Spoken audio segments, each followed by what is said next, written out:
Hello and congratulations on taking a big step towards better credit. Everything about the repair process that used to be time-consuming and difficult is now easy. The DIY software will guide you through the entire process. While your credit report is loading, here's 3 tips for getting the best results. Begin by watching the quick start videos in the tutorial section before creating your first dispute letters. These short videos will provide a step-by-step demonstration on how to use the DIY software.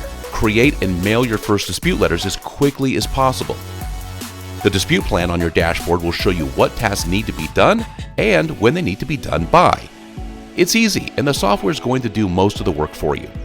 And the third tip.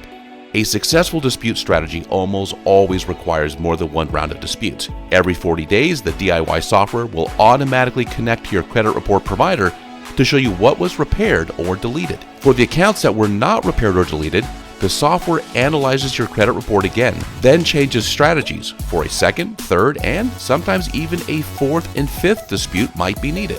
Be sure to keep your 3Bureau credit monitoring subscription active so the DIY software can automatically import your new credit report and guide you through the entire dispute process.